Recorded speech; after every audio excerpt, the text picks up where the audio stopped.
marka ugu horeyso mudanaha Cabdi Cali Cabdi Xaaji Sheeqow MCAyaasha County Commissioner iyo Chief of Saga iyo ardayda macallimiinta maamooyinka odayaasha assalaamu calaykum waraxmatullaahi wabarakaatu Soomaalidu waxay dhigi jireen hadal badan haanun buuxsho waa la hadlay intii la hadli kara waa la hadlay wixii la sheegi karin waa la sheegay hal shay un baan leeyahay waxa la rabaa qof hadduu abaal galo waxa la rabaa abaalka in badan waxa la dhahay abaal nin gada waa la arkay laakiin nin guday lama arkin ninka walaalkeena wixii aan lahayn ayuu sidii uu mas'uuliyadii uu qaaday ayuu ooga soo baxay maxaa marka hore MB waa la dooran jiray dhaqaalahan oo kalena waa la qaadi jiray laakiin ma dhici jirin sidan oo kale in la sameeyo marka waxaan idin ka codsani nin baa waxa la dhahay Ilaahay uu bariya nimcadi Ilaahay oo dhan buu sheegay Ilaahay oo xoolaad isiisa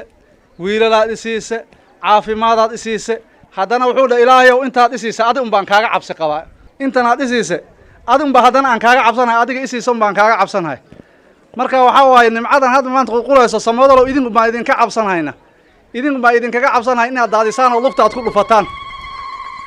nimcadan socoto inaad lugta ku dhufataan oo mid qabiil lagu soo qaaday aad ku keentiin meesha mid qabiil lagu keenay aad keentiin oo hadhow sidan hadda la haasto oo muxuu ahay looga mahad sheeganaa Cabdi Cali ay arinta noqon wayso marka waxa waay qabiil waxa ma taray waxa wax tari wax qabad ninka wax qabadkii aan ku keenay asagoo ugube ayaan waana la yaabanay aad baa loola yaabanay marka aan wadnay nin la ka saay mu ahayn laakiin hadda uu curta annagana muu naceebaynin muu baajimaynin abaalkana Ilaahay xaqiisa baad ka heli waayo anbiyada Ilaahay subhanahu wa ta'ala waxay dhigi jireen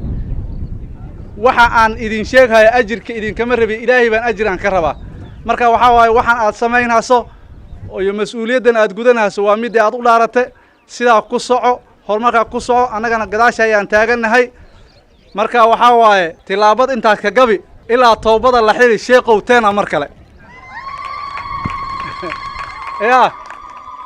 2002 iyo ilaa 32 Sheeqow teena mar kale assalaamu calaykum